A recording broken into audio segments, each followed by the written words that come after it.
middle of the summer, behind my bookshelf, creeps up this amaryllis, and it has fallen behind my bookshelf, and it kept growing out of there.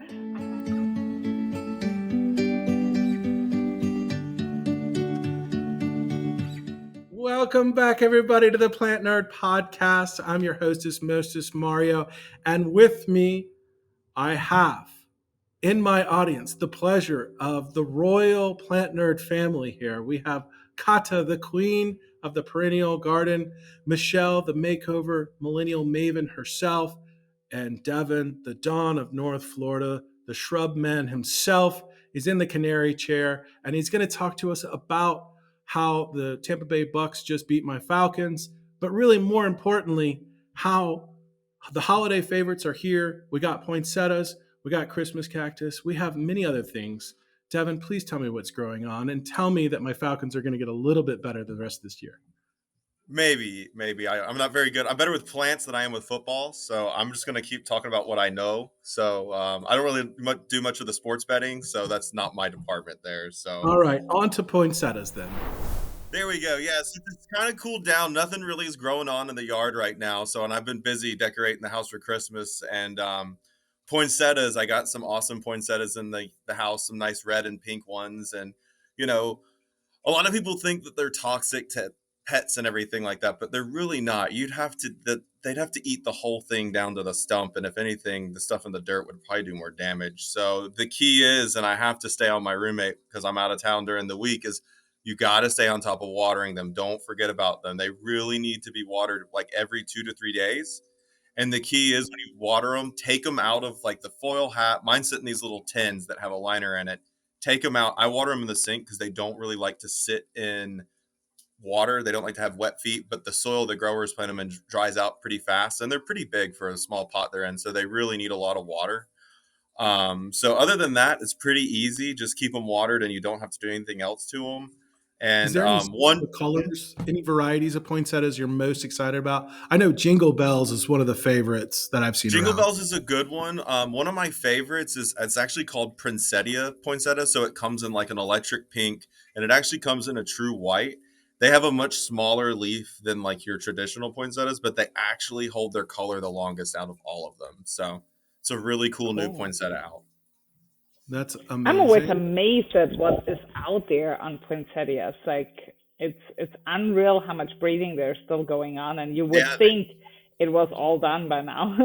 So they're always coming up with something new. It's awesome. So, and kind of one other thing I did, I grabbed it right here. I planted up this awesome Christmas cactus and amaryllis pot. I did one of these last year. And it's kind of cool how you can actually, when you plant the amaryllis, you can just put their bottoms right at the top of the soil. You don't have to bury the bulb and leave the bulb out. It looks really, really cool. So I've got I really wanted white Christmas cactus, but I couldn't find it. So I got pink, and these are some nice red lion amaryllis bulbs that'll come up. And so it'll be blooming pretty around Christmas time. So I've got it in lots of sun to keep it growing. That's an awesome. That's cool. That's such an awesome like neighbor gift too. Like if you just you need all of those. Super easy. That's awesome. Can I tell a really quick crazy amaryllis story? I last year got one from my customer, and I thought I lost it, and I was like, damn, it was really pretty, like double flower amaryllis. And I was like, where did I put it?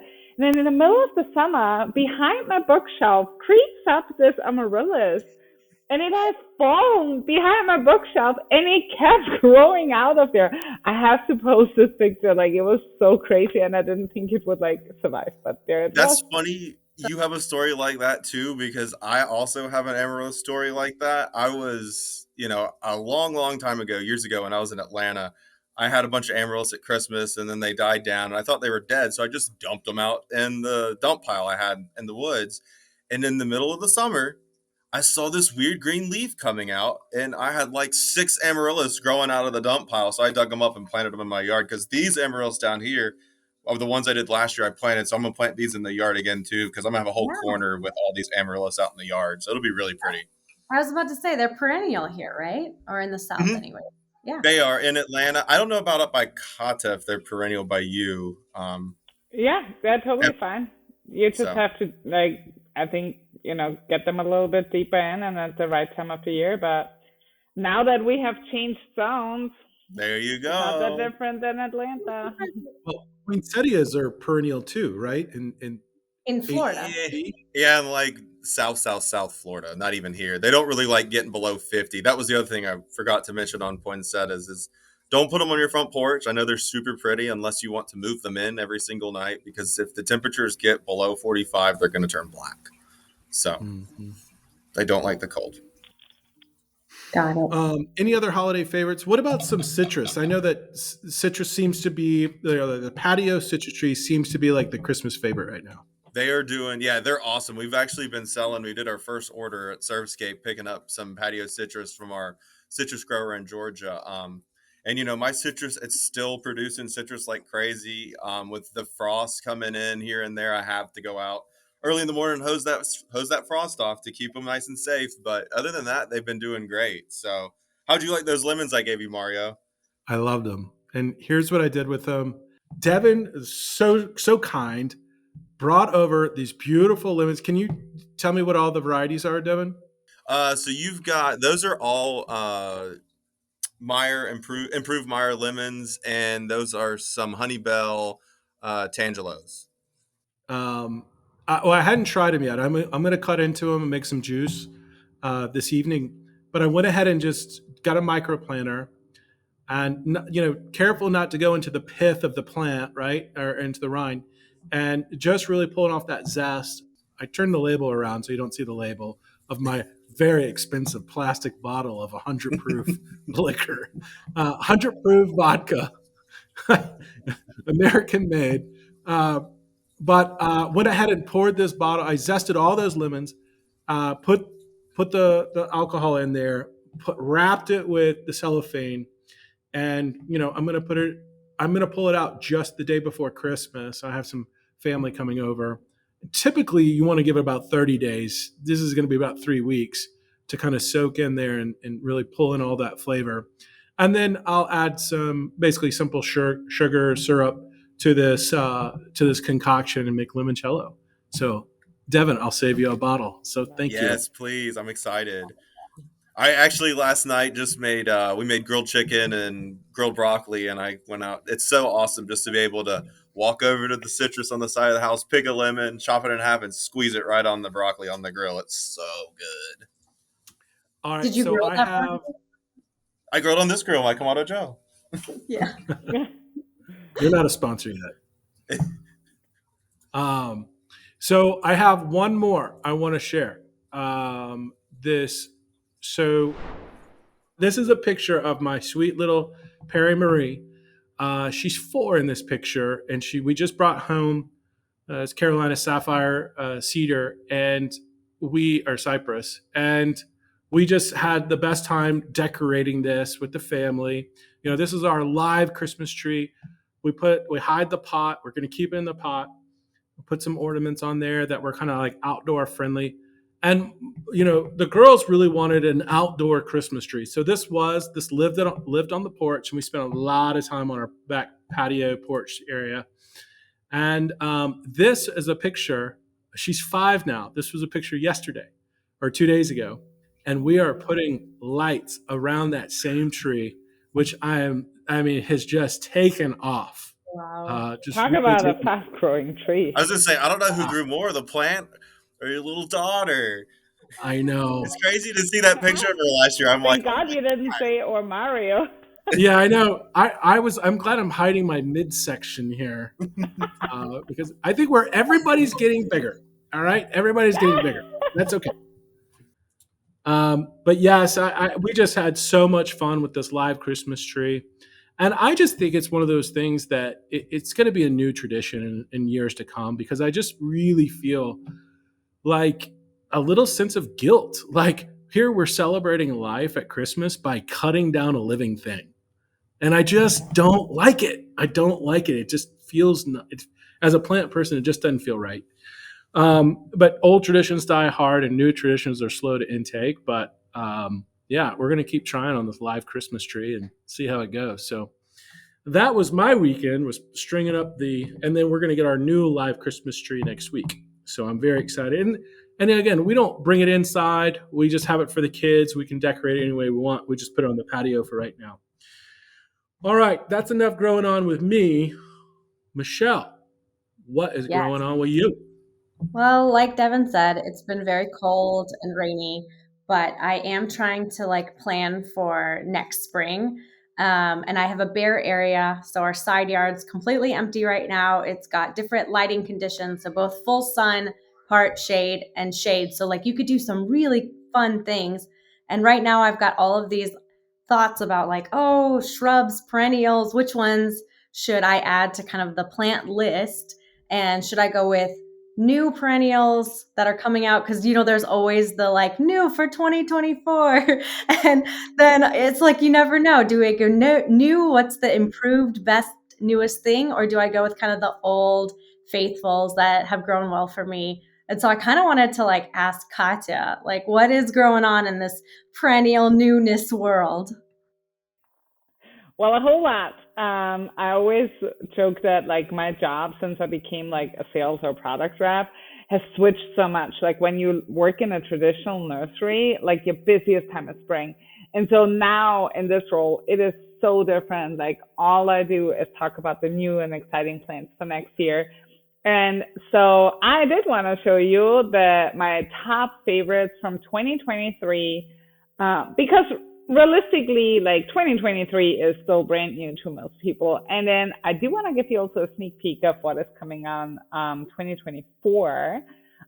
So Mario is gonna hopefully help me here and show some pictures. But my absolute favorite one, and I know I keep saying that everything is my favorite kind of thing about me, but this is Agastache Queen Nectarine. And Agastache is just one of those plants where I feel like a lot of like people, homeowners really were always a little like nervous about planting it. It didn't come well over the winter. But the new breeding, no matter who you talk to, like it has really done a lot better. It's this beautiful, like peachy color, very tall. And for the South, guys, I tell you, I've seen it in like multiple trial gardens. It was still in bloom in October, like so gorgeous. What do you think? I love that color. That color is amazing. I know, right? I got my hands on a couple of this, and I bought it at the garden center because it was in bloom because of that color. And then like the calyx is still kind of burgundy. It looks almost like an ombre. So cool. I know. Yeah, and it was blooming a very long time, and it grew pretty quickly. Oh yeah, for sure. Like, and it's like the pollinator magnet. Like, you need a plant that just like, you know, feeds all your hummingbirds and bees and everything. Like, it does have like the flower shape where hummingbirds actually can get to. So like, really cool one. I don't know if I should say this, but you can cut it out if you want to. But I love Agastache. We used to sell it at the garden center. At the end of the day, you'd see the bees over there, and they could like barely fly because we always used to call it weed for bees because they love it so much. And I'm not kidding you. At the end of the day, they've been out there on it all day.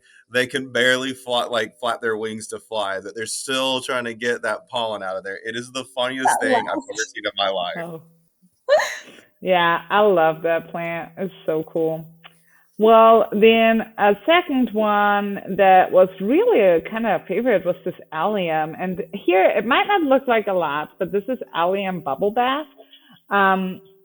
I just think so many Alliums have just like kind of boring green leaves, but this one is more blue and has like twisted leaves. So even before it blooms, it is really, really attractive. And I think I gave Maria also a picture after bloom, so I don't just show you boring green leaves, but like really big kind of flowers. And I just love Alliums. I feel like it's like this, it's ornamental onions. It kind of like seems a little maybe not old school or boring, but it just like adds exactly something when you need it. It's like this early summer, late spring kind of bloom. So I don't know. Have you ever tried like Allium Millennium? Any of I was that? going to ask, how is it compared to the Millennium Alliums? Because I've grown. Yes. So it is a lot taller. So probably, now I have to do those inches, right? But like Millennium is like a nice footer. So this is a lot taller. And really just those twisted blue leaves just really make it stand out and different to Millennium. I even think that the blooms are bigger, a little bit lighter color, so you could even pair it with Millennium if you already have it in your garden. I just love how the blooms, it's just like the little stalk, and then it just looks like a firework explosion at the top. I Because know, right? I have serendipity that I'm growing down here, and it actually made it through the whole summer, which I was nervous planting alliums down here, just because it gets so hot. But they held up. I mean, they made it through this summer. They look great right now, so I should be getting some blooms probably in like end of January out of them. But who cares? Yeah. The one thing I do recommend, I don't think like where we all live, it's the biggest deal of the world, but I do recommend cutting them back. They can be a Okay. little seedy, but I've never seen any seed set, but that's probably because I really have crappy soil. I'll let you know if there's seeds. It'll come up down here if there's seeds. Yeah, for sure. What's the next one, Kata? The next one is then Astilbe Dark Side of the Moon. And so this is just one, I feel like people struggle with Astilbe so much in the South. And my favorite little kind of spiel for any customer or any home gardeners, if you go to a garden center and you see an Astilbe and it has a German name, that sounds like Kata would pronounce that, stay away from it. Like, it's not good for the South. That means that Astilbe is an Ardentii species. It was bred in Germany. It really needs cool weather. But if it has very cool English-sounding names, it's typically a Chinensis, which makes it super, super heat tolerant. This is called Dark Side of the Moon. It has some gorgeous pink blooms, and it actually was voted best plant of the year by the Green Thumb Award last year. So it's really, really cool. I think there's another picture, Mario, if I'm not mistaken, of like where it shows the bloom. Oh, well. yeah. Yeah, there you go. There you go.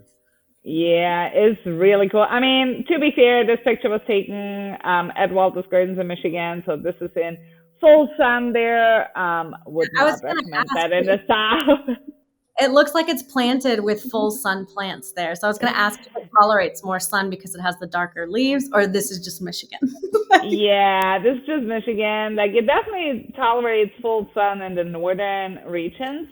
But that being said, like, honestly, a lot of times whenever people say, oh, this tolerates full sun, then I'm always like, well, that does mean it can take pretty well the heat of the South.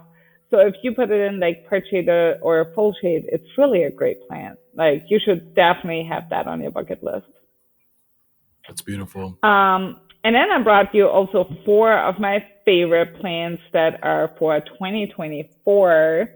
So, you know, a real sneak peek that probably people haven't seen yet. This first one that Mario opened is a Eucomis, pineapple lily. And I feel like a lot of people don't know pineapple lilies. Or if they do, they have a really, really bad kind of experience or had a bad experience with it. Mainly because the flowers used to flop. And that's like just in nature, that plant needs to like drop the flowers to get the seed on the ground because ants are actually its pollinator. So this was bred to be really upright to not do that. But I just love those like dark burgundy color leaves with the really pink flowers. So definitely fantastic for the South. This was actually bred to be also pretty cold hardy. It's totally hardy in Michigan. That looks like a tropical plant to me. Like, if you're going for a tropical look, you can't beat that. I know, right? Its leaves are so like dark and glossy. They're so pretty. I've actually sold some of these in the past, and it's a super cool plant. Like, really, really cool plant. I love them. I sold a bunch to customers and I didn't hear any complaints out of them. So, I think it also, like, you know, like looking at Mario here, but like, what a fantastic plant for like mass plantings in landscape, for landscape designers. Like, I get it that like as a homeowner, you might just want this really as an accent plant, but it is such a great plant for like just, you know, somewhere where you need to really fill space. I was at Duke Gardens the other day in Durham, and they used not this variety, but just an older one. And it just looks so cool with all the cannas and like some grasses, like really like tropical feeling. Yeah, I Yeah. bet that will look awesome in a mass planting. For sure. Yeah. Does it take a while to, like, when you plant it the same year it's going to bloom, or is it one of those like you have to be patient for it plants? I do think you have to be patient. This was bred to bloom the first year, and also like if I sell it, we do bare root. So obviously we don't sell to the public, so you do have to go to your garden center. But we set our customers up for success. So if you buy it at a garden center, it should be blooming the first year.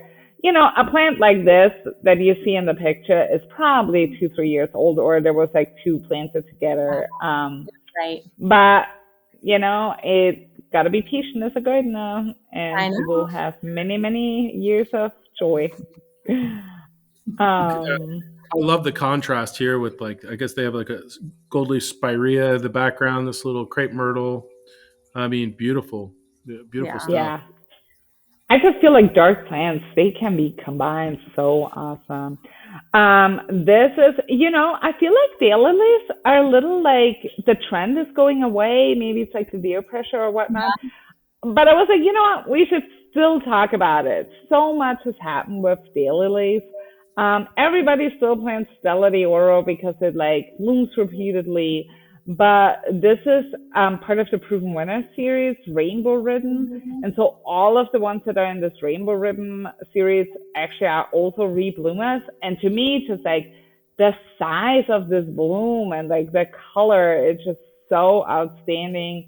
They're so fantastic to like also use for decorations when you like are like having a party and you want to like decorate your cake. Like they're totally edible. All Hemerocallis are. Some taste good, some don't, but yeah, nevertheless, very, very safe. And I just love me a good daylily. And I get it if you have a lot of deer pressure, it might not be the plant for you, but I also think there's a lot of people out there that don't have that much deer pressure. But yeah, totally love this. Persian Ruby is the cultivar name. It's pretty. I love that dark color with that yellow center. It's almost like that burgundy edge makes that yellow seem brighter and more vibrant. Yeah, right? Yeah, absolutely. I love it. Yeah. And I think Stella d'Oro everybody plants just because everybody carries it. Like, honestly, it's the only one at Home Depot, you know? Yeah, for sure. For sure. And to be honest, like there is a price difference, and obviously Stella d'Oro is super cheap, but I'm like, man, if I have a plant for years and years, Hemerocallis is one of the long-lasting perennials that you will have really for like 10, 15 years. Will you really remember in 5, 10 years that you paid maybe $4 or $5 more for this, but you have like such a more amazing bloom? I don't think so. That's how I think for sure. Plant map. Well, and then actually hot off the press, here we have Nepeta Chartreuse on the loose. It also did win the Green Thumb Award, which we're really, really excited about at the company I work at. I always feel like Chartreuse colored, it's like a fine line between looking sick and looking healthy and really cool. I think this one is spot on. Like it's probably just those really, really big blooms that make it look super awesome. Absolutely love this Nepeta. Very rich and fairly vigorous, but like rich in flowers. And we never really have to cut it back. I've had it here in my garden in North Carolina. Like I feel like Nepetas never go fully dormant. They don't look like stunning during the winter, but like there's always a little color. And that Chartreuse just actually really pops in the garden, even if there's just a little bit left. But yeah, it's probably one of my favorite plants. To be honest, I posted about it like a bunch of times. I did a reel for my work, and it got like the most views ever. So obviously, I have to love it anyway. You must. I think they need to call it Kata on the loose. God, oh my God. But yeah, I think Michelle and I talked about this plant before, right? Yeah, I was going to say mine is planted up front and it looks amazing. Like we've been through a couple of hard frosts and the leaves are all still there. There's no blooms obviously, but It's still providing Yeah. color. I was worried it might have issues because it's not really going dormant. And I'm like, oh man, please don't die. Like stay, do the thing. No, it won't.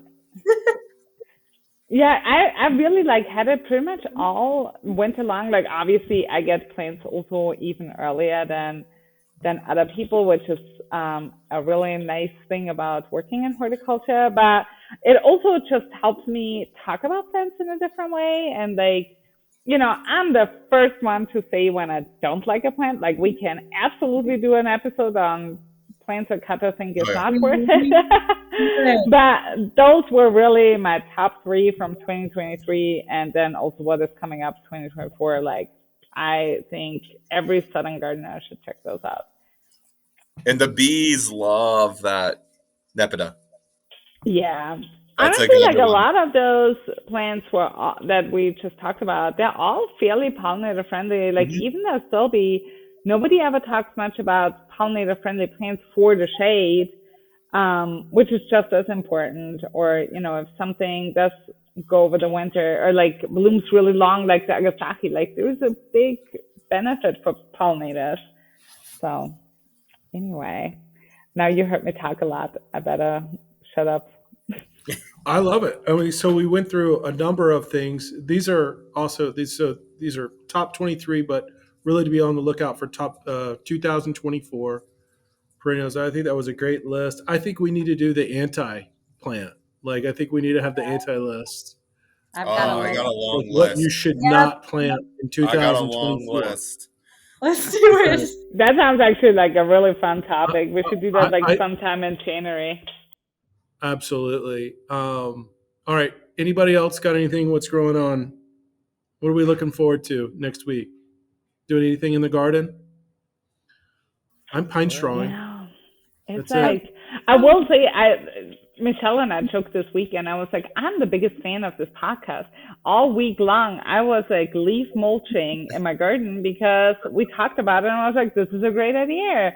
Like now, Devin talks about poinsettias, and I'm like, I need to go buy some. Like I only have one. I need more, and I have not watered it yet. And I watered last week, so I definitely should water this thing.